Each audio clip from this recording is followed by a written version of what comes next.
Today on Podcasting for Financial Professionals, I'm joined by best-selling author and thought leadership coach, Nicky Billou. We're talking about how your energy directly impacts your income, why operating from fear or frustration actually repels your ideal client, and how shifting into high energy states like inspiration and excitement can completely change your results.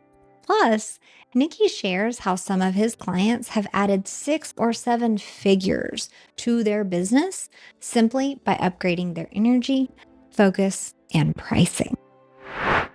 You're listening to Podcasting for Financial Professionals, the show where smart business owners learn how to use podcasting as a serious growth tool, not just another marketing experiment. I'm Virginia Elder, podcast strategist and founder of Podcast Abundance. Since 2019, I've helped professionals stop guessing with their podcast and instead build a show that increases their authority, expands reach, and generates leads for their business. If you've ever wondered whether your podcast is actually generating leads or if you're just kind of publishing episodes and hoping for the best, you're not alone. And the issue usually isn't the content. It's that no one ever showed you what to track. Your podcast builds authority, warms leads, expands your reach, and creates opportunities long before someone ever hires you. But if you're only watching download numbers, you're missing most of the ROI. That's why I created the Podcast ROI Metrics Tracker, a free tool that helps you track 50 plus non-traditional metrics so you can finally see what your podcast is really doing for your business. Grab it now at podcastabundance.com/ROI-tracker. All right. Let's get into the episode. Nicky, welcome to the show. Thank you for being here today. Virginia, it's an honor to be here. Thanks for having me on the show. Absolutely. Something that you say that caught my eye is that business isn't a numbers game. It's a people game. So financial professionals really thrive in this numbers driven, heady space. So can you share how they can bring more heart and humanity into their work, but help them not sound salesy as they're pitching their services? So I'm originally an immigrant from the Middle East. I'm a Christian from Iran. When I was 11 years old, the Islamic Revolution took place in Iran, and there were literal gun battles in the streets near my home.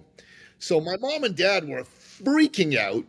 So they made a plan, and it took them 2 years to execute on it, but they got us out of Iran to Europe. Now, at first, remember, I'm a kid. I don't want to leave my home. I don't want to leave my friends. But as time goes on, I could see the nobility of my mom and dad's awesome sacrifice because they left behind everything and everyone they knew for a chance at a better life for me and my 2 brothers. I became someone who helps entrepreneurs because of my mom and dad giving me this legacy of freedom. And my dad in particular, and he was the man who said to me, son, life is about people, not about money. And I said, okay, Dad. And then he said, son, even business is about people, not about money. And I said, Dad, but don't you need money to do business? He said, that's true, you do, son. But all business is solving problems for people for a profit. Imagine a Venn diagram: problems, people, profit. Where all 3 intersect, that's the purpose of business. And my father would say to me, that woman sitting in front of you, she's someone's daughter, she's someone's sister, she's someone's wife, right? She is a hero to somebody. And maybe someone just like you let her down in life or in business. It's your job to restore her faith in humanity. And he'd tell me every day, business is personal. All you got to do is bring them a little spark of belief, and it can turn into a roaring fire. And you could be the reason someone's life goes from tragic to magic. And if someone's listening to this and you're in the business of helping people make more money, remember at the end of the day, the most important thing about that is the person you're helping, the human being whose life you're touching, because them making more money could allow them to send a child they love to university. It could allow them to take care of a family member who's sick and can't work. It can allow them to build the dream home their wife's always wanted.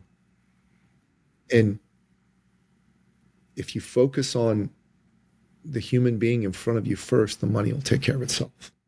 Yeah, the majority of the marketing out there is really disconnected from who you're actually trying to help in many cases, especially in the financial space.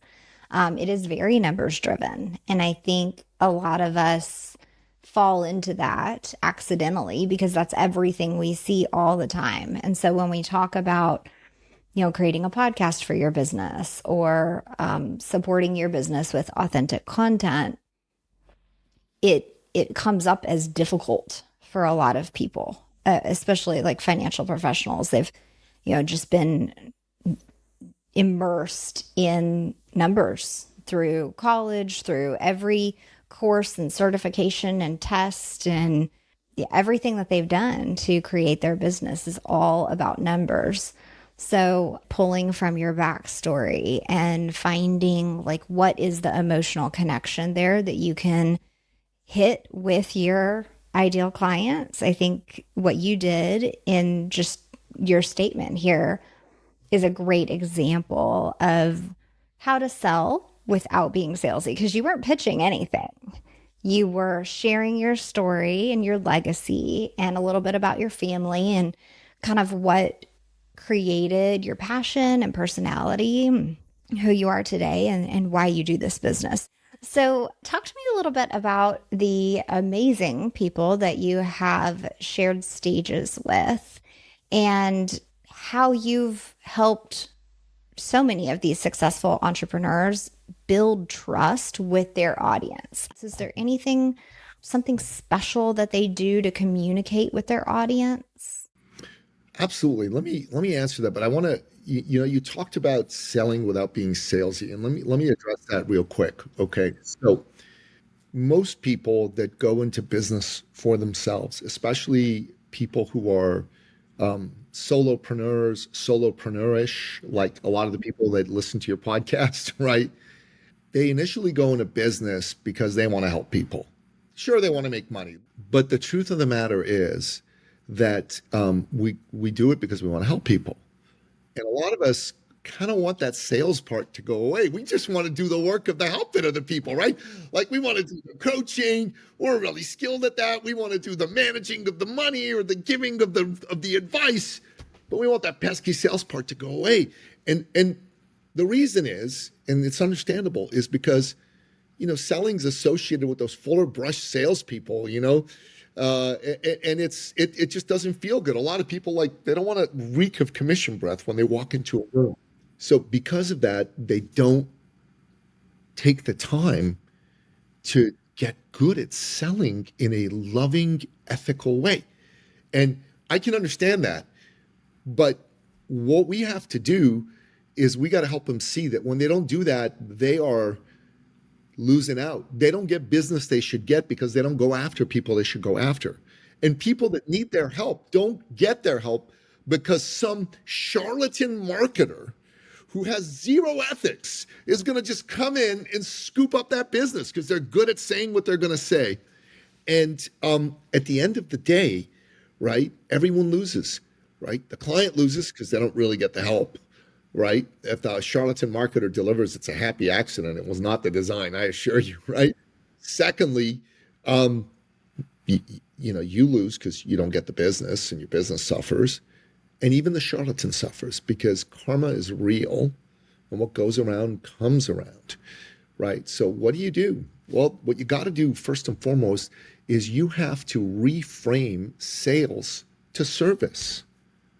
Don't look at it as selling. Look at it as serving. Look at it as an act of love. Nobody wants to be a pushy salesperson. Nobody wants to be sold. Virginia, you don't want to be sold. I don't want to be sold. But Virginia, don't you love buying from a caring advocate? Don't you love, you just like, yeah, here, take my money. Let's go. Let's roll. And if you take the attention off you, I hope they like me. I hope they love me. I hope they do business with me. And you put the attention on them. God, I hope that I can be the instrument of thy will in helping this person get the help they need to serve them out of suffering.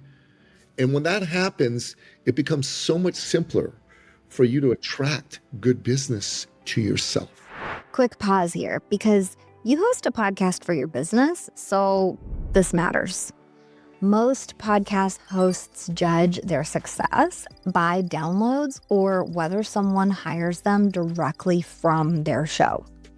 But that's not how podcasting actually works. Your show is building authority, warming leads, improving visibility, and creating opportunities long before a sales conversation happens.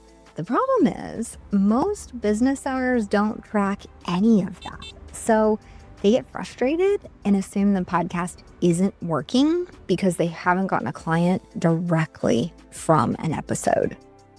I created the podcast ROI Metrics Tracker to fix that.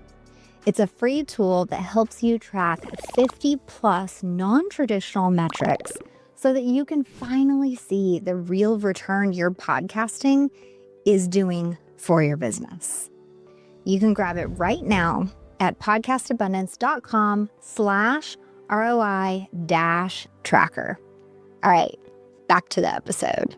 You asked about some of the people I've shared stages with. I've been fortunate. I've shared stages with some big people. I shared a stage with Jack Canfield, who wrote Chicken Soup for the Soul. I shared a stage with Lisa Nichols from the movie The Secret. On podcast, I've interviewed people like John Maxwell, who's the world's #1 leadership author.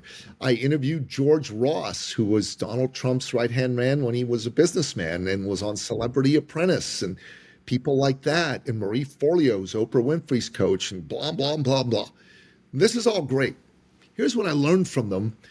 So first and foremost, you've got to really raise your frequency, your energy vibration, because money is energy.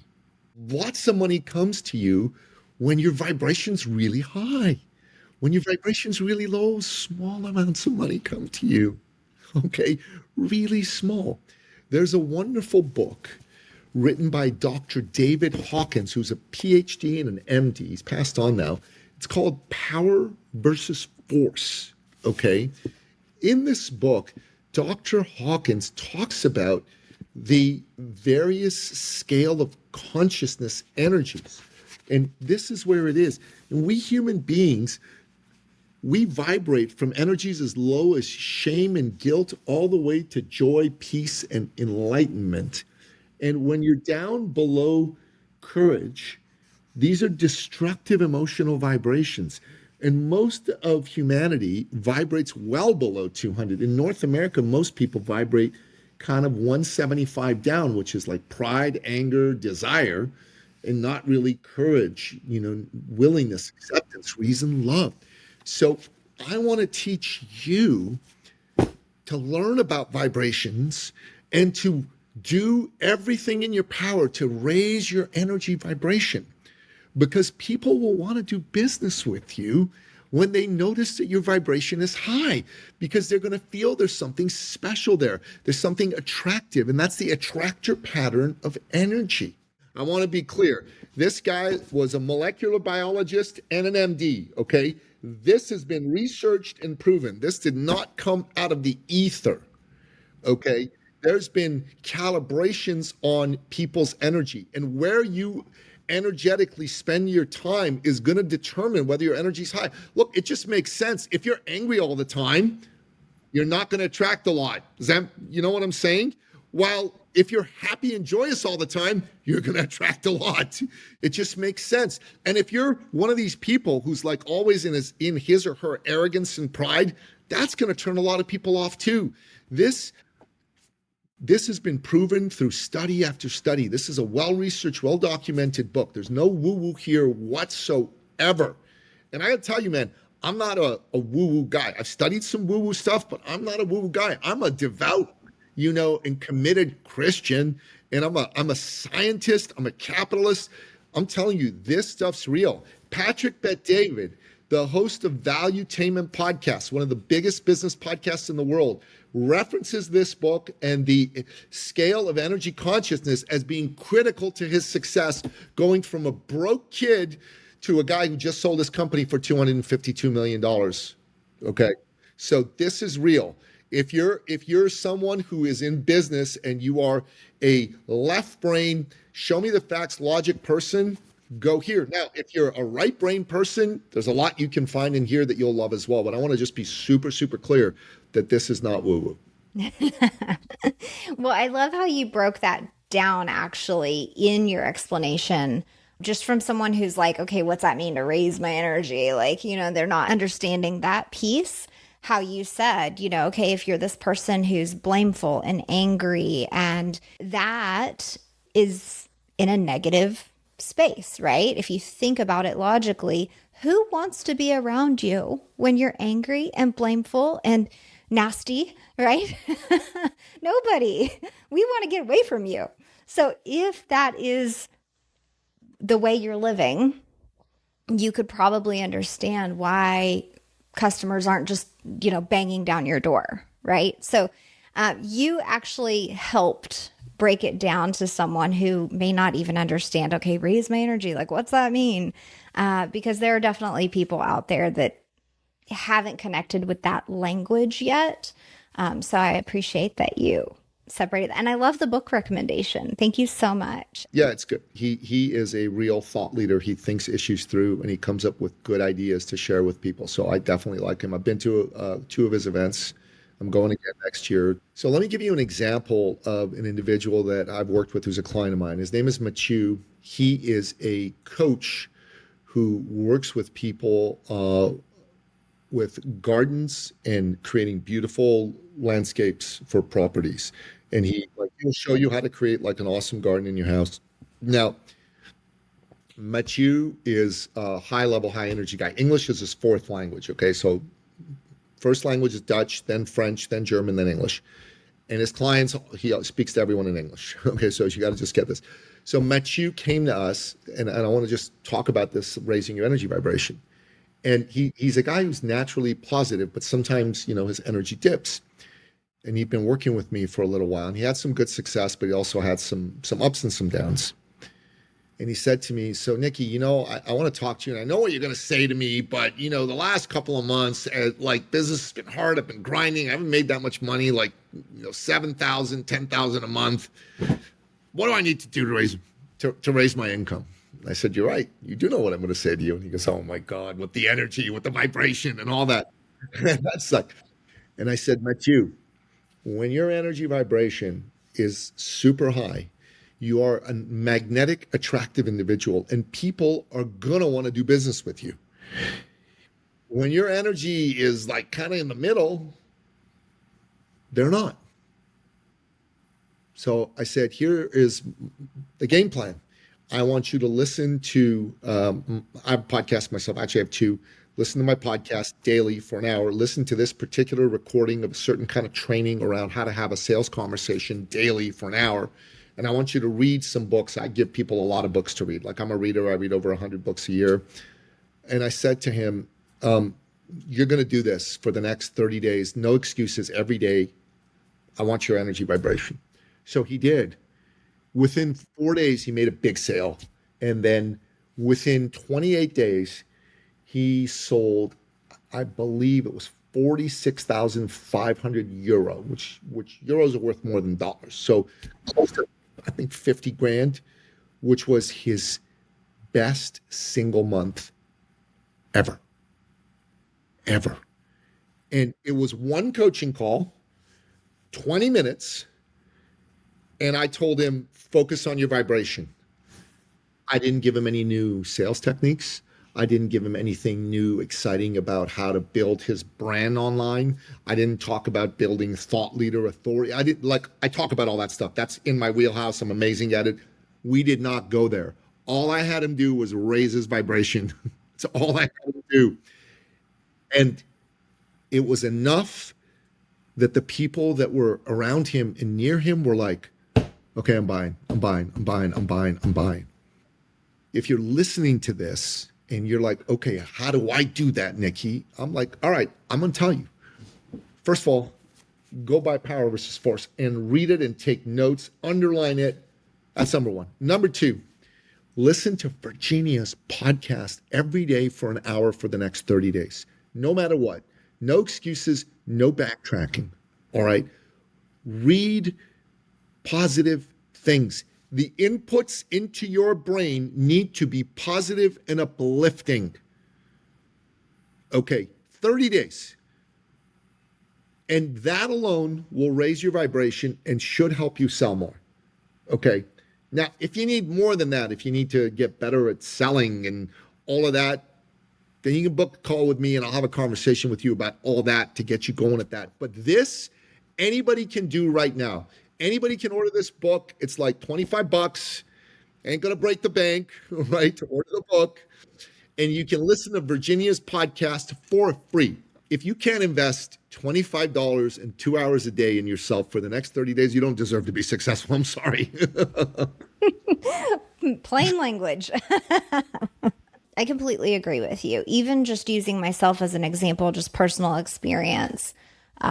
When I am feeling inspired, when the weather's beautiful outside and I've managed to get out there for a little while, if I have done a project that I'm really proud of that, is done, the room is repainted or whatever, and I'm happy with it.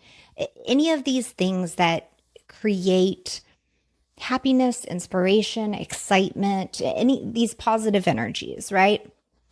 Either while that's happening or while I'm soaking in the glory of the good thing that I did or the beautiful weather or whatever it is, I am always inspired to do something else, right? It's this marketing idea comes to mind or these social media posts or, stuff that's like completely not related, but it's because you are in this higher, like celebratory almost energy.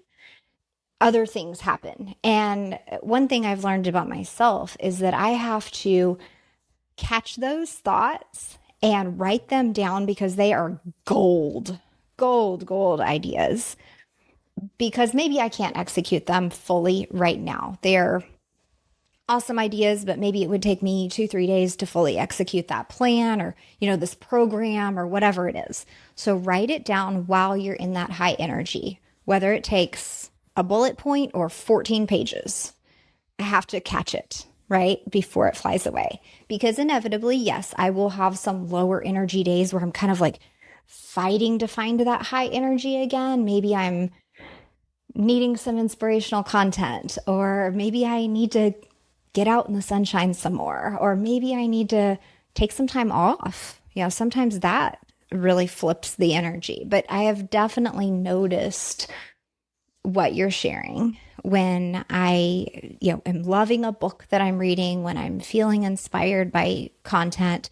So, just from personal experience, I totally agree. And I think it's that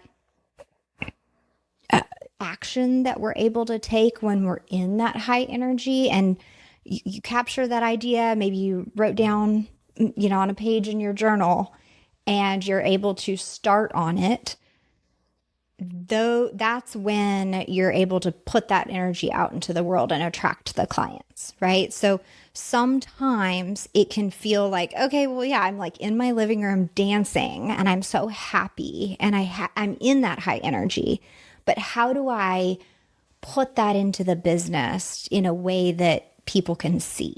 Or how do I, get on the phone with potential clients so that they can feel my energy, right? So it's that translation from my energy in my home, in walls that no one can see, and how do I execute it in the business in a way that other people can feel it and be attracted to it?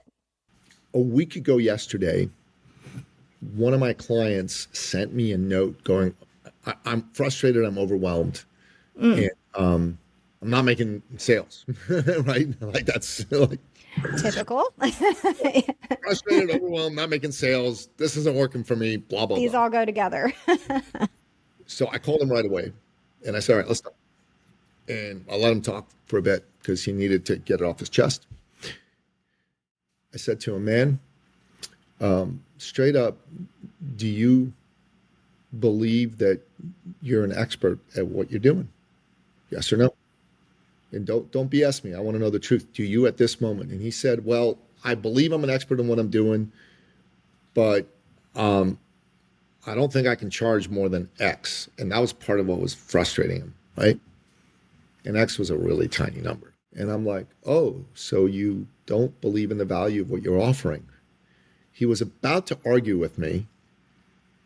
And then he said, I guess you're right. I don't. And I said, all right. So I went through a little exercise with him. I said, how long have you been doing what you've been doing? And he told me I've been doing it X number of years. And I said, okay, great. How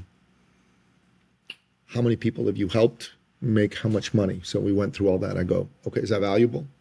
He goes, yeah, that's really valuable. I go, so this little thought you've had that it's not worth more than this much, is that actually true? Or is that just, your fear speaking, your resistance? You know Steve Pressfield's book, The War of Art, the concept of resistance? Yeah. So he's like, oh my God. Oh yeah. All right. Yeah. He said, you're right. I completely forgot how valuable my stuff is. I go, all right. I want you to sit in this zone and own the value of how valuable your stuff is, how many people you've helped. I want you to get on the phone and make some calls. In 48 hours, he made $14,000 in sales. 48 hours. And he was like 2-3 weeks grinding for $300 sales, $500 sales a week. And it was like, 48 hours, 14 grand. Like that. Okay. And so you got to get this fellow is really good at what he does. And by the way, he's a financial advisor, right? That's what he does. Perfect. Financial advisor and money coach. So he helps put people in investments. And then on top of that, he has a coaching program. And the coaching program was what he was charging, like a minuscule amount. Yeah. I'm like, dude, who are you going to help with that little minuscule amount? Not the client, not you, right? Mm-hmm. And not your confidence in the value of what you're offering. And I said to him, if you don't get what you should get, you won't give what you should give, you're actually ripping off your clients. Ooh. He was like, ooh. That's a Nicky Billou original quote, by the way. Okay, I'm going to caption that. What you should give, right? So Buddy goes, all right. And I said, you don't want to gouge people, but you got to charge enough that you feel that there's a fair value exchange. And if you're coming from fear, remember we talked about fear being at level 100? I mean, that's not a good vibration. You're coming from fear when you're like, no one's going to pay, I'm scared. If you're coming from fear, when you put your pricing together, you're ripping yourself off, you're ripping your client off. You're ripping yourself. Now, I'm going to tell you something, right? Several years ago, I worked with two people, one who was a stranger to me when I met him and the other who was one of my best friends. And I started charging the stranger my usual coaching fee, but the fellow was one of my best friends. I told him, oh, hey, man, I'll just coach you for free. You're my best friend, man. I'm not going to charge you. Here's what happened. Best friend quit in 2 months. 2 years later, his business grew maybe like 5%. Stranger didn't quit. Stranger paid me over $200,000 because we had a high ticket arrangement and I shared in his wins over a 2-year period. But he made $2.5 million. Who did I really do a favor for? You've got to own your pricing. And if you're here right now and going, okay, well, I just get a certain percentage. All right, fine. But if you have a coaching program and you're undercharging and you know you're undercharging, you're hurting your client, you're hurting yourself. Big time, big time. And I'll tell another story about that real quick. I had a client who had an acupuncture clinic in Manhattan, okay, back in the day. And he had a great business and he had high profile clients and he made 150,000 a year. But you know, that's Manhattan, man. That's nothing, right? So he comes to me through a mutual friend and he goes, yo, I need to tenfold my business. I need to make over 1 million a year. I'm like, all right, let's look at your business. Everything about his business was great except what he charged. He charged a minuscule amount. I said, you got to charge more, man. Clients, this ain't working for you or for your clients. And he said, okay, how much? 10% more? Give me a break. 20? No. 30% more? And I'm like, no, dude, no. You need to 20-fold your prices. And he freaked. What are you talking about? No one's going to pay. Blah, blah. I said, calm down, man. Relax. Don't hyperventilate. He finally agreed to 7-fold his prices. Okay. His business exploded. Within 4 months, he made $1.2 million. 1.2 million in 4 months. And one of the reasons that it exploded was his high profile celebrity clients came and said to him, you're finally charging a price where I feel comfortable inviting my friends to come here because you charge too little. They would never believe that this is any good based on what you used to charge. Wow.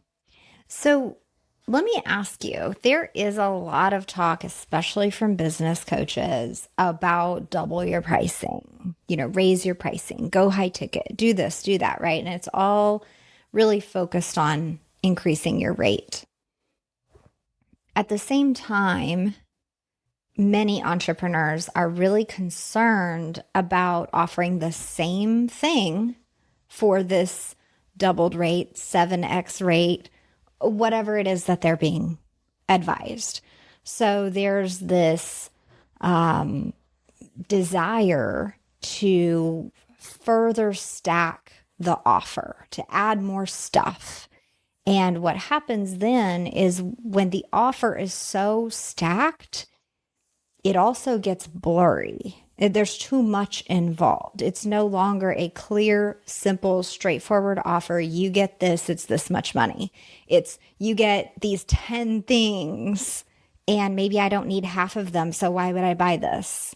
So what is your advice in that train of thought? Offer less, charge more. It's not about what you offer in terms of the things that you do. It really isn't. It's about the value of the outcome you provide. So Virginia, I have a 90-day sales accountability course that I do. It's called 90K in 90 days. Here's what you get for it. You get a weekly group call. You get access to training modules to show you how to have a sales call powerfully, authentically, and effectively, and how to handle objections. You get one coaching call a month, and it's $10,000. Okay. And there's a lot of people go, oh my God, why do you charge so much? I think I charge too little, to tell you the truth. I think I charge too little. And I think that the people who come into our community and work with us will between 3x and 100x their money. The average person makes $35,000 to $50,000 more. The name of the program is 90K in 90 days. That's the goal. There's a lot of people that have done that have done more than that. The best result we got for somebody was $1,050,000, actually in 32 days, not even 90, right? Out of that. I'm here to get you an outcome. This isn't a Ginsu knife, man. That's helpful, actually, because like you use the example of the financial advisor. Sure, like some things are investment based, you get your 1%. That's a kind of like fixed model for a lot of folks. But then when you talk about money coaching or even CPA services or many other financial services, there's this tendency to say, okay, well, I'm spending an hour with you per week, or I'm spending 10 hours on your tax return, or 50 hours on it, whatever it is, right? And to base the rate on the amount of time you're putting in, or the amount, something like that, rather than, hey, the outcome of this is that I've solved this massive problem for you and it's worth this much, right? Not just I got you money back on your tax return, but it was done correctly. You can walk off with confidence. Maybe you got a refund, maybe you didn't, but we strategically took deductions and did things that were necessary for your personal situation, right? Like, you can kind of go through this list of outcomes for whatever services you provide. And I do find that some financial professionals have a hard time quantifying those benefits or those outcome feelings, right? That relief, that confidence in your money, whatever those outcomes are, we have a hard time quantifying those feelings. So, what do you say on that? You don't quantify feelings, you quantify outcomes, right? Like, if you're working with an entrepreneur and you're preparing their taxes, and the objective for that entrepreneur is to minimize their taxes, and you can show them how you've saved them $30,000, $40,000, $50,000 in taxes, you want to charge $50 for doing that return? We have a couple of CPAs. In Canada, they're called CAs, Chartered Accountants, that are our clients. And we've helped them raise their fees. And we've also helped them come up with advisory and consulting services that charge more for. That's the right way to do it. Yeah, I love that. So, tell me, since we're talking about the money piece in combination with the outcomes, you have this phrase you use called profitable generosity. I can derive what I think that means, but I would love to hear your story about that. One of my friends is a guy named Ivan Meisner. He was the founder of BNI, and he has something he calls giver's gain. Basically, the concept of it is the more you give, the more you get. When we have someone and they sign up for one of our programs, we always give them more than they expect. Like, if they need more than the one coaching call a month that we offer, we'll give them more than that. And when they come to our events, we like to wow them with incredible, out of this world gifts. So I work with my sweetheart, Teresa. So she's put together songs using AI about people with video. She has them give them their origin story, and she'll create your own personalized walkout song. And these songs will bring tears to people's eyes, right? She's put together magazine covers of these people as top-level thought leaders and presents that to them, that sort of thing. People love receiving thoughtful gifts. Mm-hmm. I like that.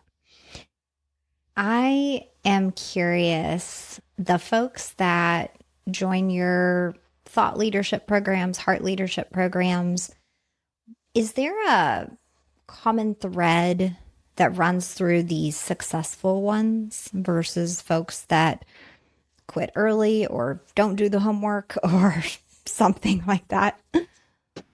Well, they're coachable. They take the coaching. They have a no-quit attitude, so they stick with it. And they're givers. They want to give. They don't want to complain.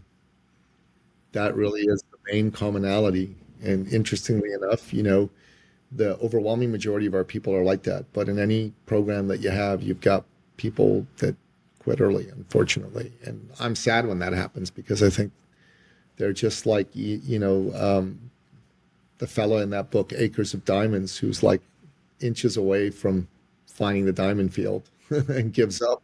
Right. I agree. Well, where can people go to hear your show and to check out your programs? Well, my show is thethoughtleaderrevolution.com or the Thought Leader Revolution on iTunes, Spotify, etc., etc. Best way to find out about what we do is jump on a call with me. Go to ecircleacademy.com/appointment. Tell me a little bit about you. I don't want to talk about me so much. I want to know about you, what you're facing. And if we can help, we'll talk about how we can help. That's the best way. Awesome. Thank you so much for sharing with us today, Nicky. Thanks for having me on the show, Virginia. Great to be here. Thanks for listening to this episode of Podcasting for Financial Professionals. Before you go, make sure you're actually measuring what your podcast is producing. Not by vibes, not by download spikes, but by the actual outcomes it's creating.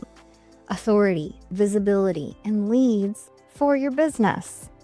Your podcast is doing more than you think. You just need a way to see it. That's why I created the Podcast ROI Metrics Tracker, a free tool that helps you track the real return your podcasting for business is creating. From authority and visibility to leads and opportunities across many categories. Download it right now at podcastabundance.com/ROI-tracker.